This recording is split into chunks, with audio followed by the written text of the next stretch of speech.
community inspired to live lives of service and wholeness. Behold, the birth of Christ child will change who we are. In this time of worship and beyond, let us worship. Our opening seasons, O Come On Ye Faithful, was united with number 6.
That has been us calm in times of chaos.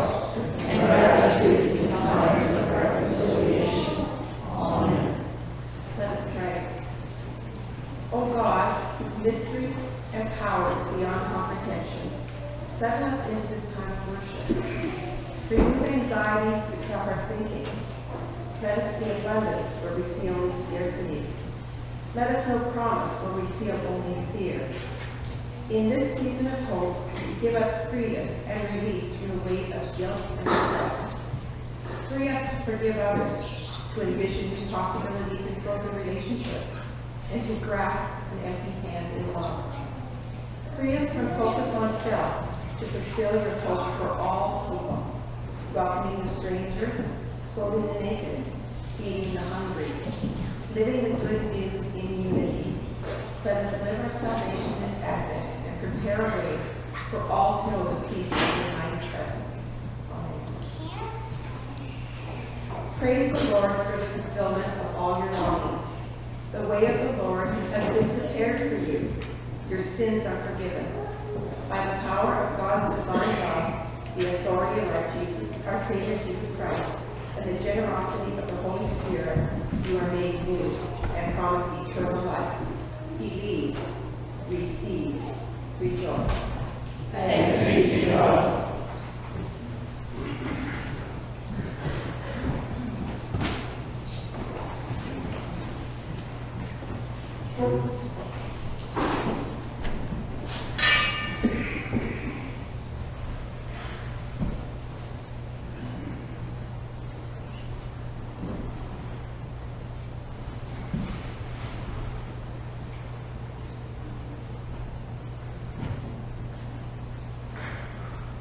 Today we kindle the Advent candle of peace. God and the glow that causes us to pause, the glow that entices us to gag to care, the glow that shines in hearts of goodwill. Come, holy stranger, sharer of peace on this Advent journey. Welcome us as we welcome you. We receive the light of peace.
all these gifts.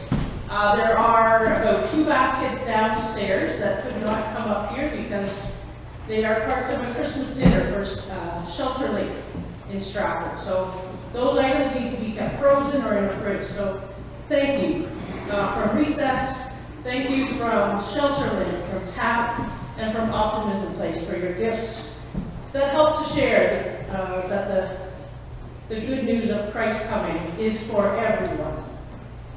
Let's dedicate these gifts together with a prayer printed in your bulletins.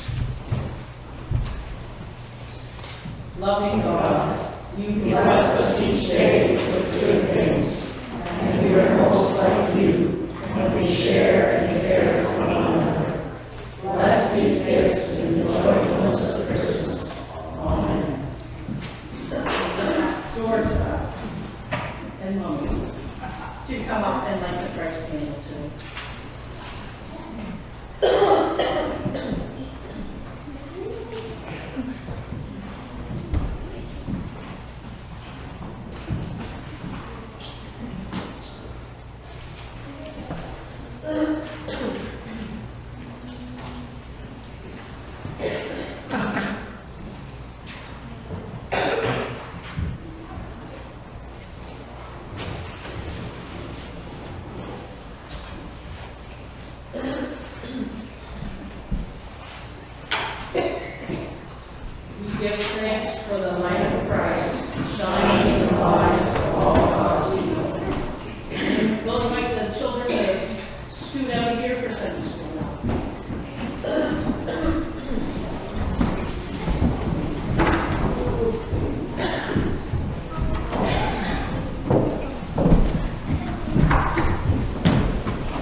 The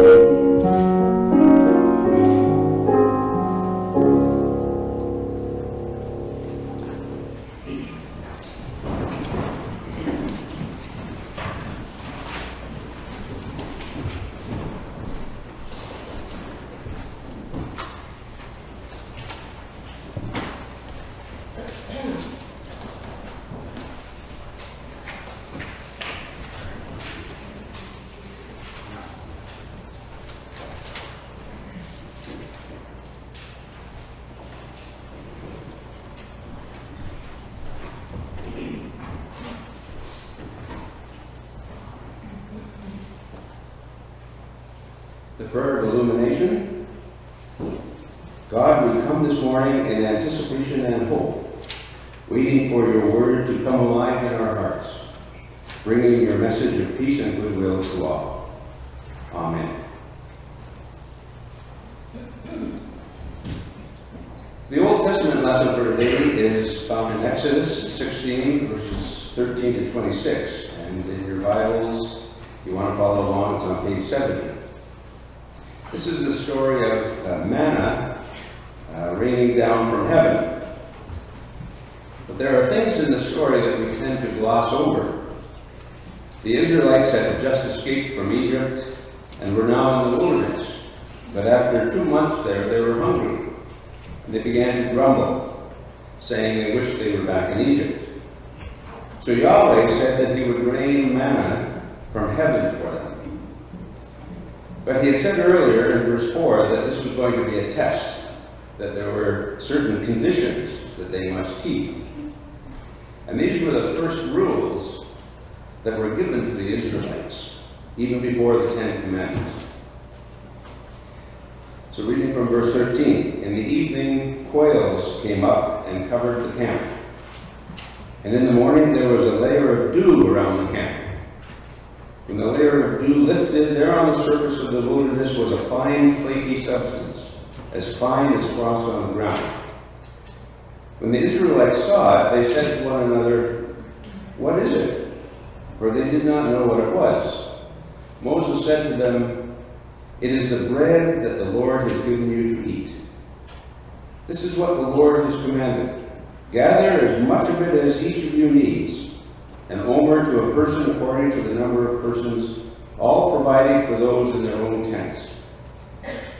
The Israelites did so, some gathering more, some less. But when they measured it with an omer, those who gathered much had nothing over, and those who gathered little had no shortage. They gathered as much as each of them needed. And Moses said to them, "Let no one leave any of it over until morning." But they did not listen to Moses.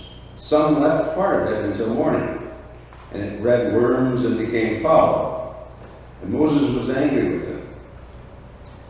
Morning by morning they gathered it as much as each needed, but when the sun grew hot, it melted.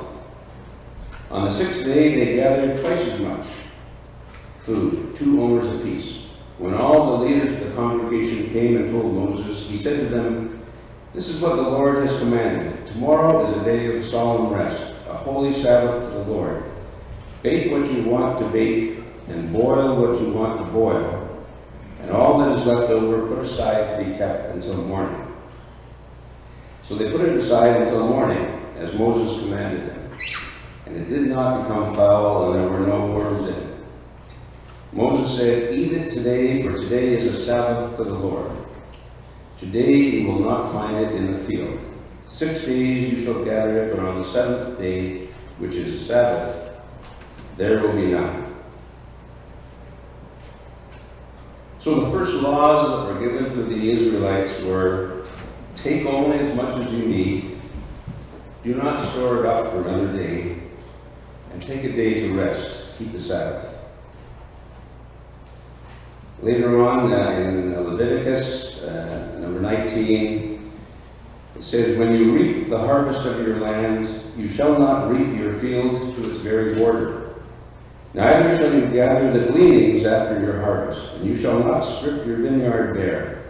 Neither shall you gather the fallen grapes of your vineyards. You shall leave them for the poor and the sojourner. I am the Lord." Now we turn to the New Testament lesson, Mark 6, 34 to 44. Jesus feeds the multitudes. As he went ashore, he saw a great crowd, and he had compassion for them, because they were like sheep without a shepherd. And he began to teach them many things. When it grew late, the disciples came to him and said, "This is a deserted place, and the hour is now very late. Send them away, so that they may go into the surrounding country and villages and buy something for themselves to eat." But he answered them, "You give them something to eat." They said to him, "Are we to go and buy 200 denarii worth of bread and give it to them to eat?" And he said to them, "How many loaves have you? Go and see." When they had found out, they said, 5, and 2 fish. Then he ordered them to get all the people to sit down in groups on the green grass. So they sat down in groups of hundreds and fifties. Taking the 5 loaves and the 2 fish, he looked up to heaven and blessed and broke the loaves and gave them to his disciples to set before the people. And he divided the 2 fish among them all. And all ate and were filled. And they took up 12 baskets full of broken pieces and of the fish. Those who had eaten the loaves numbered 5,000 men. May God bless these words to our use and our understanding. For our next hymn, we're going to sing hymn number 49, "No Crowded Eastern Street." Now, the worship committee told us that when we were picking carols, we should pick familiar ones. But being the rebel that I am, I'm picking one that's not so familiar. I first heard this carol from my mother, so it's very special to me.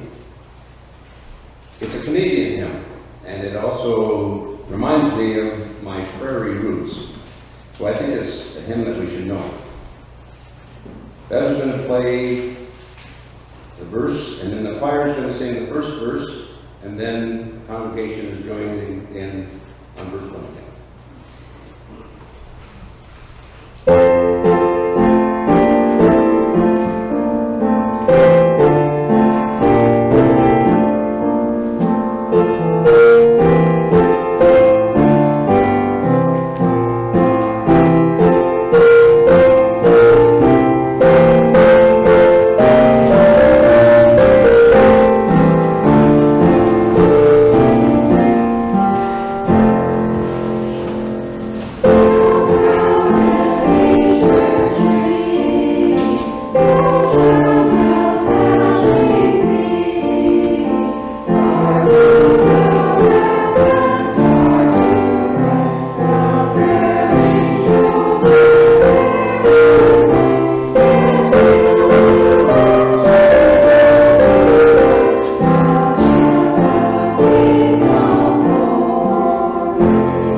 Flexitarianism. I learned a new word this past month. Flexitarianism. Are any of you flexitarians? Apparently 1 in 5 Canadians consider themselves a flexitarian. And 2/3 of them, over 4 million Canadians, are under the age of 35. Apparently it's the new thing for young people. So what is a flexitarian? It's someone who has decided to reduce the amount of meat in their diet. Not necessarily to get rid of it completely, but just to reduce it on a part-time basis, be flexible. And restaurants are adapting. A&W, as you know, introduced a Beyond Meat burger that sold out in a few weeks. And did you know that you can buy a meatless Big Mac? It has everything in it, all of the trimmings, but not the patty. So why would people do this? Well, apparently they do it for a number of reasons. One is for economy, in that the essential proteins that we need are found in lentils and chickpeas and dried beans and grains, and they're cheaper than meat. Others cut out red meat for health reasons. Your doctor tells them to do. And some do it for ethical reasons, trying to reduce their environmental footprint. It's been said, and I don't know if it's true or not, but it says that it takes 16 pounds of protein, plant protein, to make 1 pound of beef. It's estimated that there are 1 billion people in the world today that are starving, dying of malnutrition. Is it because there isn't enough food out there? No. Apparently, there's enough protein grown in the world every year to feed 16 billion people, which is 4 times the number of people in the world. So where does all that food go? Well, it's a matter of distribution. For instance, we, the rich nations, import twice as much food as we export. And if you read the latest issue of the Observer, you know that over half of the fruit and vegetables that are grown every year go to waste. Food is being diverted away from those in need. We believe that having enough food to eat is a basic human right. This is food justice. And food justice has been a major theme of the Bible right from the beginning. From the Creator's perspective, a measure of nature's bounty always belongs intrinsically to the poor, not as a matter of charity, but as a matter of justice. Jesus talked a lot about food. He likened the reign of God to a banquet or a wedding feast, where all would be welcome, all would be fed, and all would be satisfied. But it was a tough life for the people of Jesus' day. You will remember from my first sermon that the fishermen had suffered by the economic changes occurring in Palestine when the fishing industry was taken over by the elite for export and profit. Well, the same things were happening to the farming industry. The olive groves and the grain fields were taken over by these multinational corporations. And as a result, there were a lot of displaced farm workers, there were a lot of starving people. The crowd, as I mentioned in my second sermon. Hunger was a very real issue in Jesus' day. So, what to do? So if you look at the story of the loaves and fishes, Jesus feeding the multitudes in the wilderness, the crowd gathers, he begins to teach them, and it grows late. Now here the disciples commit the first of their many blunders. They say, well, here we are in this deserted place, the hour is late, send the people away so they can go into the countryside and buy something for themselves to eat. Well, this is kind of a crazy idea because the stores wouldn't be open at that time of night. And anyway, they are poor and they don't have any money. So Jesus' response is rather abrupt. He turns to them and presumably to us as his disciples, and says, I have a better idea. You feed them. The disciples clearly don't get what he's talking about. They still think that the only way to solve the problem is to go through the market economy, and so they complain. What are we supposed to do? Go and buy 200 denarii worth of bread and then give it away? And he said to them, how many loaves have you? Go and see. When they had found out, they said, 5 and 2 fish. Then he ordered them to get all the people together, to sit down in groups on the green grass. So they sat down in groups of hundreds and fifties. What he does was community organizing. He determines the capacity of the community and then organizes people into small groups. There's no mention here of any supernatural multiplication. Instead, the focus is on the reorganization of the community to embrace its own capacity to practice mutual aid. Only cooperation can turn market scarcity into shared sufficiency.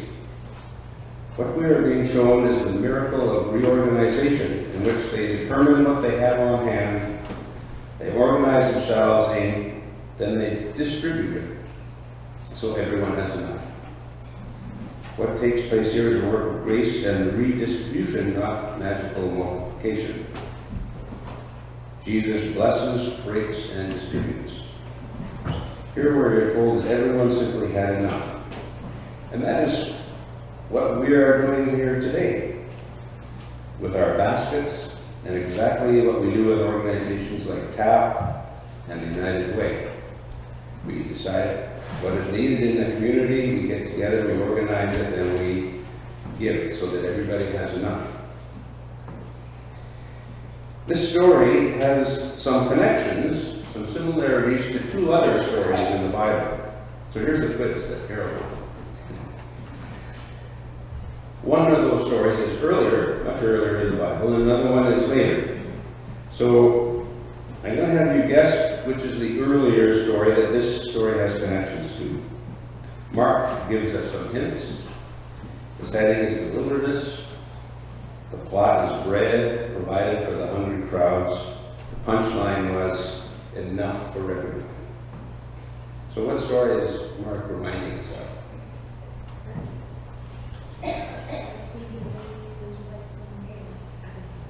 That? What story is Mark reminding us of? The story of the loaves and fishes is related back to one in the Old Testament. What is the story?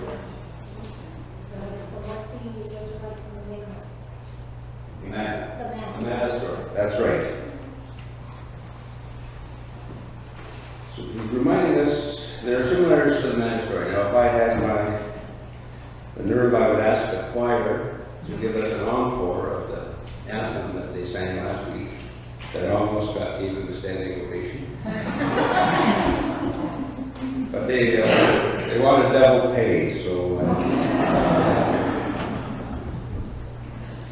So the Torah, the first 5 books of the Bible, is a narrative about people who are at the bottom of the social pyramid. They were slaves, originating in Egypt.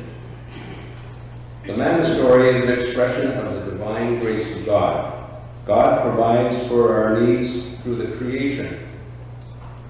He did it then and he does it now. Bread does rain down from heaven. How does bread rain down from heaven? Well, you just ask the farmers. They tell you. And in Isaiah 55, says, the rain and the snow fall from heaven, and they water the earth, and they make it bring forth and sprout, giving seed to the sower and bread to the eater. Well, bread from heaven. The sustenance is a gift from the earth.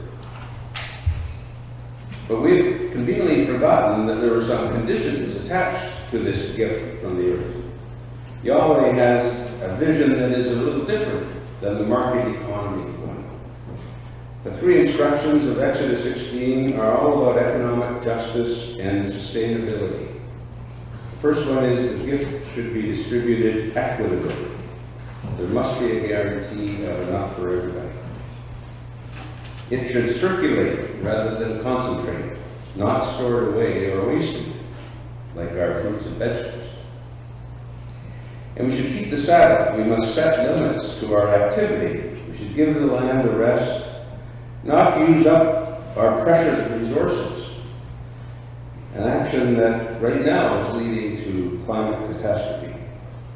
Every one of these principles runs diametrically opposed to our current economic practices of private wealth, accumulative wealth, and no limits to production or consumption. Our biblical vision arose from a belief that life is a gift of grace, and that we as a biblical community are committed to the values of equality and sufficiency for everyone. Now, that earlier connection in the Bible that Mark wants us to see was a man story. There's another connection from this story. And again, I'll have you guess what that was. Let me reread verse 42. Taking the 5 loaves and 2 fish, he looked up to heaven and blessed and broke the loaves and gave them to his disciples to set before the people. Take, bless, break, give. Take, bless, break, give. Where have we heard that before?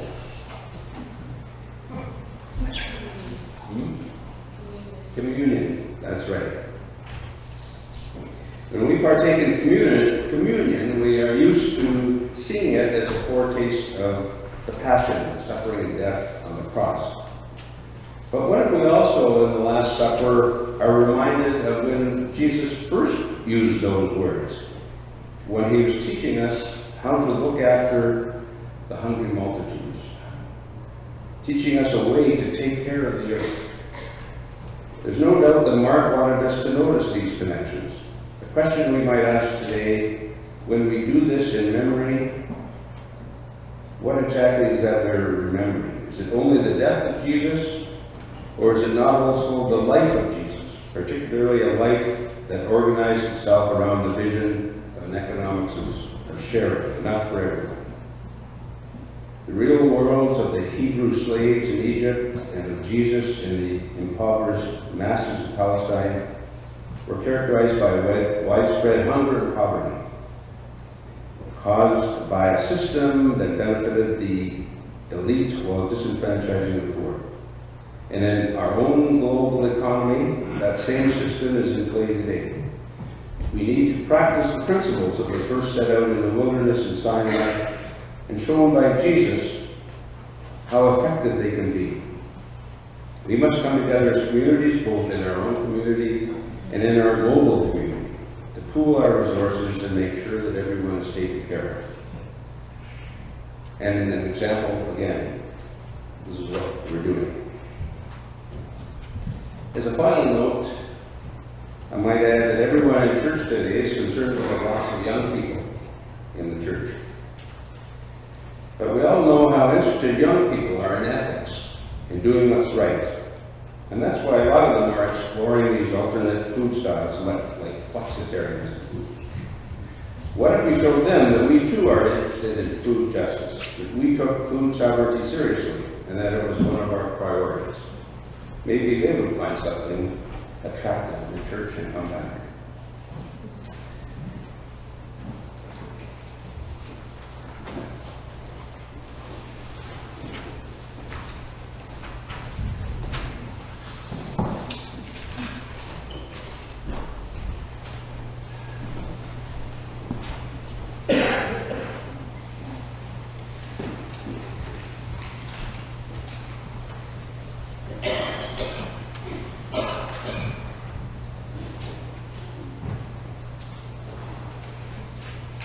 Sharing our faith, our journeys, and ourselves is what Advent is about.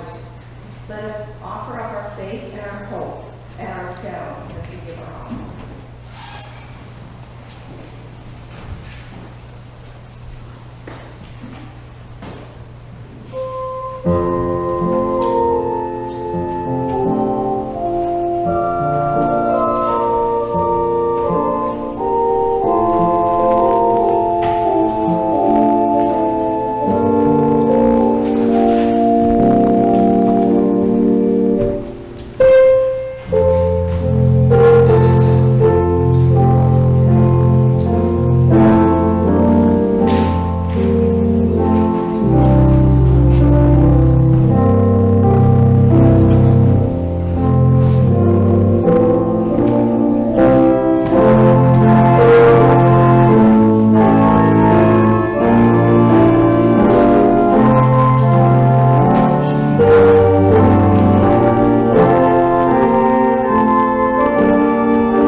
to that vision, we offer these gifts.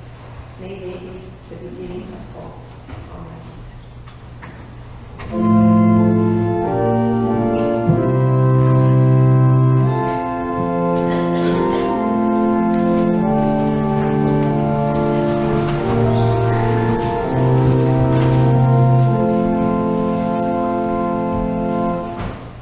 Let's pray. This Advent time, we remember Mary and Joseph, giving thanks for their faithfulness, courage, and obedience, stepping out into the unknown in the strength of your Spirit, playing their part in the fulfillment of your plan to bring your prodigal people home again. We pray that their example might be the pattern of our lives, that when your gentle whisper breaks through the clamor of this world and into our small corner, we might be ready to listen, and having listened, to act. This we ask in the name of your Son, Jesus, who taught us to pray. Our Father, who art in heaven, hallowed be thy name. Thy kingdom come, thy will be done on earth as it is in heaven. Give us this day our daily bread, and forgive us our trespasses, as we forgive those who trespass against us. And lead us not into temptation, but deliver us from evil. For thine is the kingdom, the power, and the glory, forever and ever. Amen. There are quite a number of announcements, which I'm sure most of you have read by now, but you can also check over again once you get home. I'd just like to highlight one of them and then add one. Last Sunday, the Sunday school students made Christmas stars for GAP, which is Grace Assistance Program. The stars have been decorated by the children and are those people we feel could use a lift or a smile and know that we care about them. So we need your help to deliver them. After today's service, the stars will be outside Zion Hall. Please come down and pick up one or two of them, whoever you might know, so that they can be delivered. And also, on behalf of Middle-Aged Pews, I would like to express our gratitude for your support at last Sunday's silent auction. Thank you for your donations and for your generous bidding, which resulted in us making a little over $1,000 for the church in just 45 minutes. So that was awesome. Our closing hymn is Go Tell It on the Mountain, Voices United, number 03.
of the Holy Spirit guide you today and always.